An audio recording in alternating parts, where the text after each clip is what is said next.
To make our paninis, our whole cooked hot sandwiches, we're going to use a panini press. We'll need a turner, and I have a custard cup and a pastry brush for brushing the fat onto the breads. If you didn't have a panini press, you could simply make these as a griddled sandwich and use a griddle or a skillet, and you just have to flip them instead of cooking both sides at the same time. For our Italian paninis, we'll use Italian bread, sliced provolone cheese, ham, salami, pepperoni, Italian dressing, and some melted butter or margarine. And we also have pepperoncini peppers as an option to add to the sandwich as well.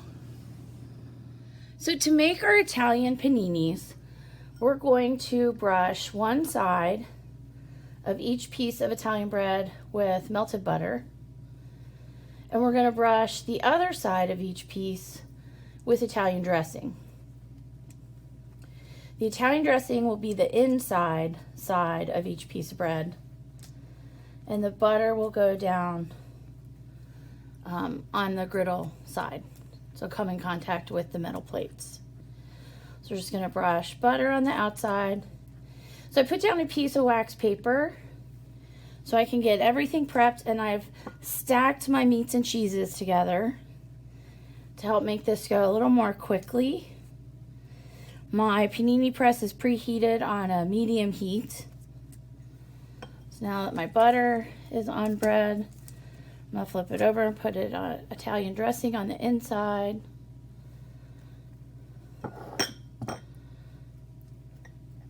And this way I can just move a whole stack of meat and cheese. So the Italian panini has provolone cheese, ham, pepperoni, and salami.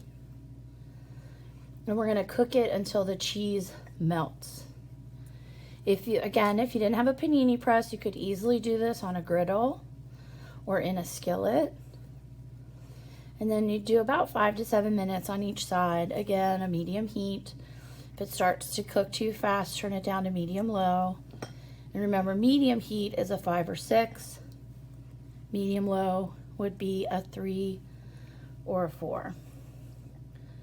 So on my last one, we're going to cook 2 sandwiches. This panini press will hold 2 sandwiches at a time. So we're going to make 2 at a time. The recipe makes 4, so if we needed 4, we'd just do it again. All right, so I'm going to lift the lid, and I'm going to put down the butter side of 2 pieces, my stack of meats and cheeses, and then that Italian dressing goes to the inside, so the butter side is out. And then because it's the panini press, it's up, and we're going to just let that cook for a few minutes until we see the cheese melt. So when your cheese has melted, you're ready to take your panini off the panini press. We've gotten some nice good color. We're going to use our turner. So you can see there's our nice Italian panini. To make our buffalo chicken paninis, we'll use a simple white bread, 2 baked chicken breasts, buffalo sauce, ranch seasoning mix, and provolone or mozzarella slices of cheese. We're going to put 2 pieces of bread, butter side down. On each of those, we'll place some provolone cheese. We're going to put about a 1/2 cup of the chicken mixture. Kind of spread that out so it covers the bread.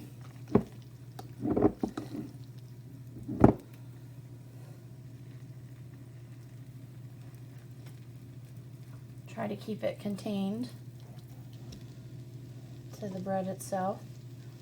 And then we're going to place another piece of provolone cheese on top of the chicken, and another piece of bread, butter side out, on top of the cheese. Then we'll set the press down, and we'll let this cook until the cheese melts on a medium heat. So the cheese has started to melt on our buffalo chicken panini. You can see it's all done. It's got some nice color on the bread. So we're ready to take that off, and it's ready to serve. For our grown-up peanut butter and banana panini, we'll need oil, sourdough bread, peanut butter, bananas, honey, and cinnamon. Now we'll make our grown-up peanut butter and banana panini. So I've spread each piece of bread on one side with peanut butter. I've got my panini press warming up.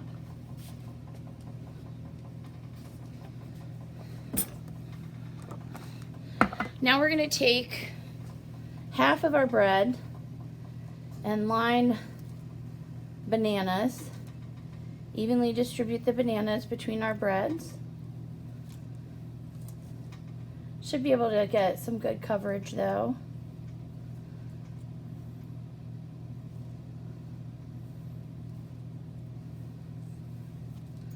Just fill in all those spaces with banana. So I put about 2 tablespoons of peanut butter on each piece of bread.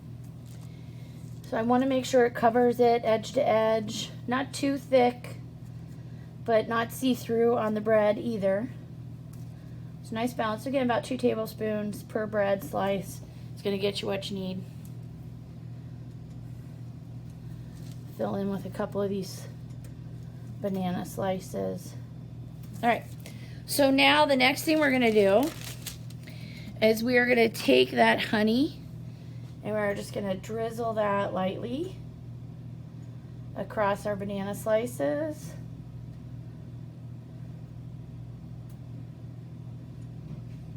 And then once we have our honey in place, we're going to lightly sprinkle that cinnamon.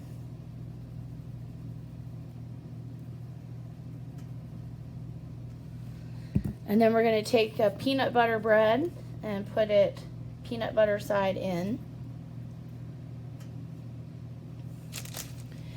Now to prepare our panini press for our sandwiches, we're going to brush the press with oil.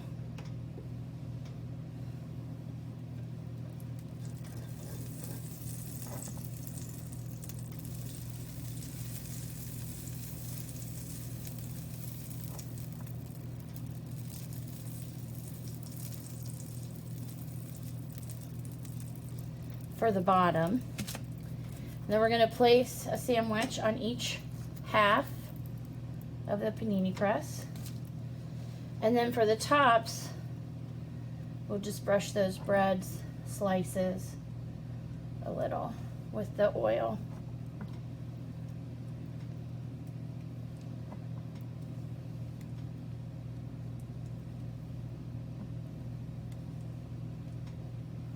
Then we'll gently close our panini. This is on a medium-high heat.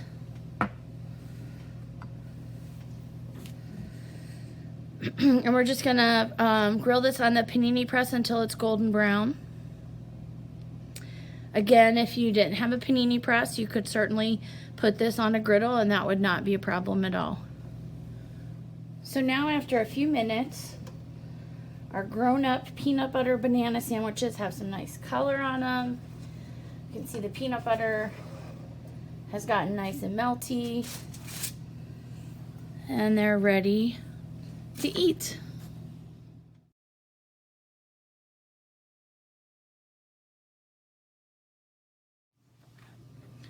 For our meatball subs, we'll make meatballs and we'll make sauce.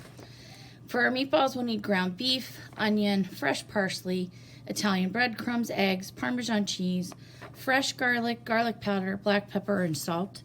For the sauce, we're going to need a medium onion, some fresh chopped garlic, crushed tomatoes, basil, oregano, dried, a little bit of sugar, some salt, some crushed red pepper, and then we'll serve them on some nice crusty hoagie buns, and we're going to put some provolone cheese broiled on the top.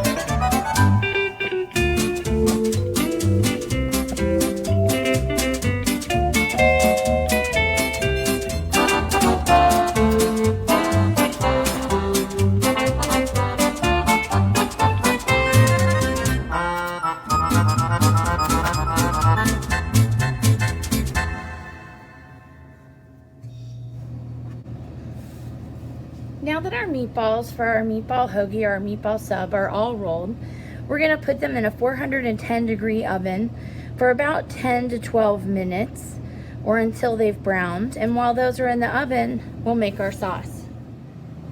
To make this sauce, we're gonna begin with about a tablespoon of olive oil in a 2-quart saucepan, and we're gonna cook our onion and garlic. So just a wooden spoon to move that around a little bit, make sure it doesn't burn.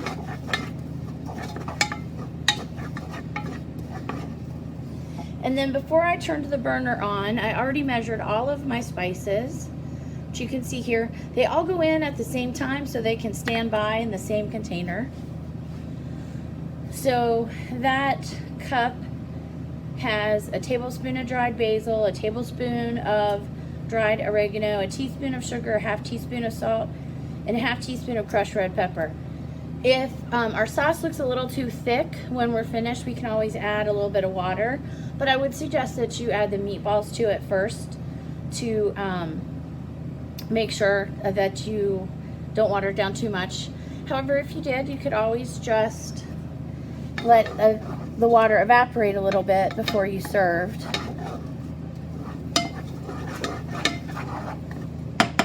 So we just want to saute our onion and garlic a little bit before we add the rest of the ingredients. And then when our meatballs come out, we'll add our meatballs into the sauce to finish the cooking process for our meatballs.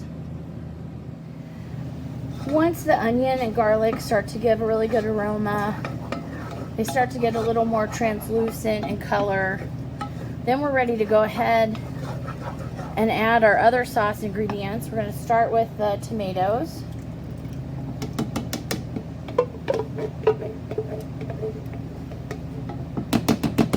Just add our crushed tomatoes. And then our seasonings. It's a very flavorful sauce.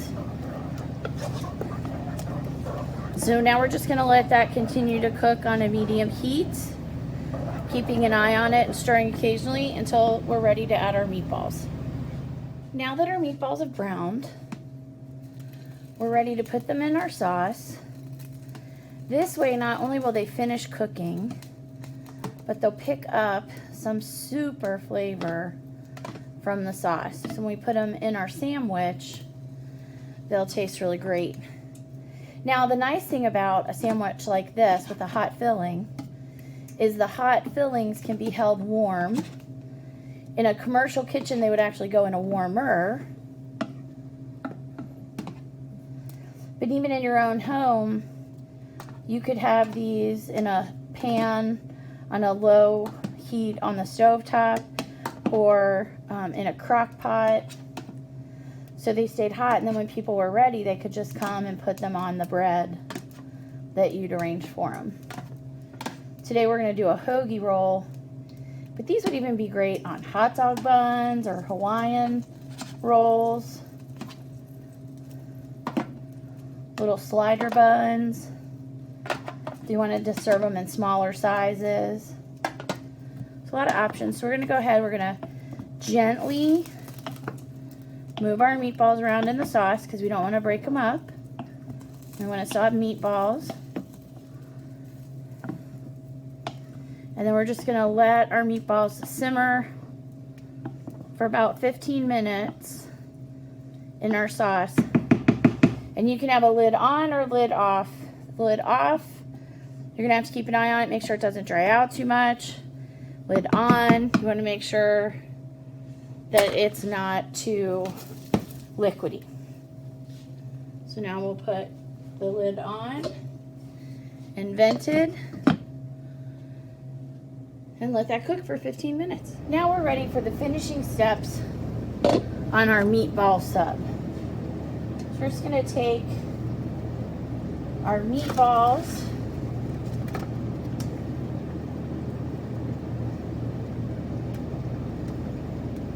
and fill our sub.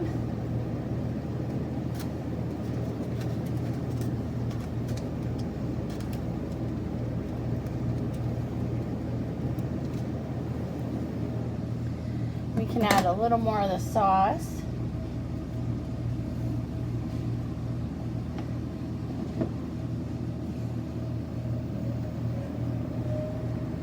You don't want it to be too saucy, not too messy. Just add a little bit. Put some on the other side. And then we are going to broil our cheese. So we're going to put our sliced provolone on our buns. And I just have the foil to make the pan a little bit easier to clean up if the cheese gets crazy. And now we're ready to broil. Now, I've set my oven to broil, so that means this top element is going to get hot. I'm going to place my pan under the broiler, and I'm going to mostly close the door. I mostly close the door because that position is referred to as the broil stop position. Now, we want to keep a close eye on anything that we broil. It's a super hot process. It's over 500 degrees. And so the broil stop position does two functions. It tells the oven, yes, do not broil, and it's going to heat that top element. But also it lets you have a good window into what's going on. You can watch it melt. Because broiling happens very quickly. So you can set a timer to help. So that just in case you get distracted, you won't be distracted for too long. But really watching items broil is probably your best bet in any home oven. So we're just gonna wait. Our cheese has already started to melt nicely. You can see that top element is hot. The bottom element works when we bake. The top element heats up when we broil. And that stop position gives us a nice window into what's going on, nice look at what's going on inside the oven. So we want a few bubbles of brown to develop on our cheese, and then we'll be ready to take it out of the broiler. Here we have our meatball sub fresh from the broiler, ready to put the two sides together and enjoy.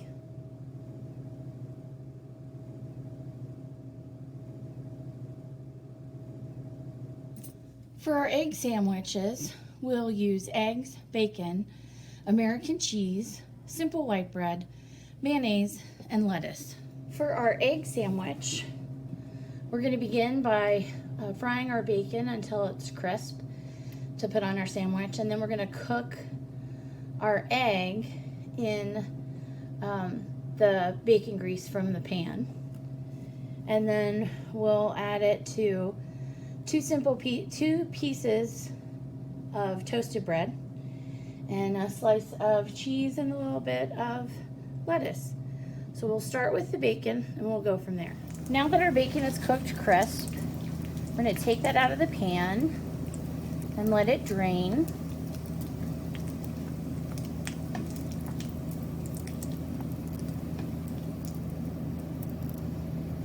Then we're going to use what remains to cook our egg. To make sure our egg can fit on our sandwich, this is just a little luxury item that I happen to have. It's a silicone egg ring. And to make sure that our yolk gets cooked through, we're going to pop it.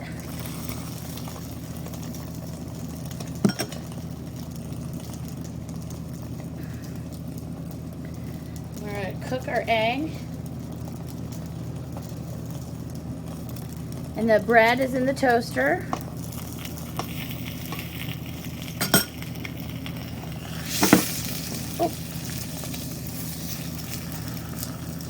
Getting a little excited there, sorry.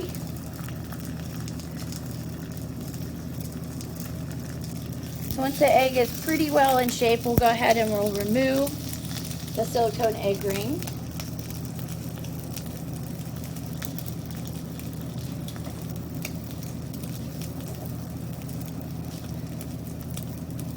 And then with our turner,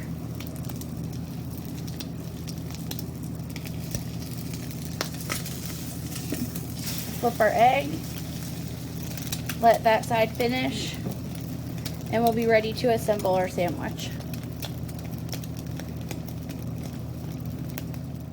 So to put together our hot filling egg sandwich, we've toasted just 2 pieces of simple white bread.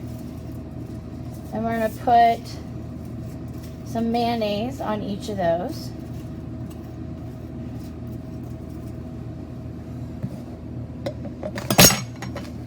And then we'll line our bacon.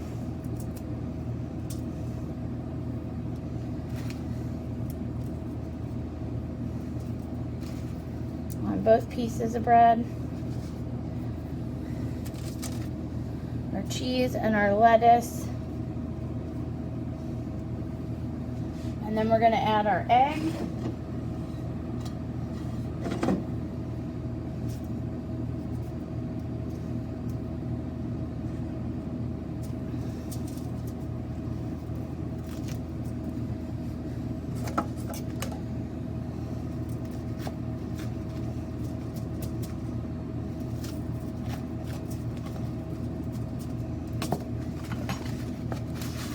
And now you can see our egg sandwich is ready to serve and enjoy.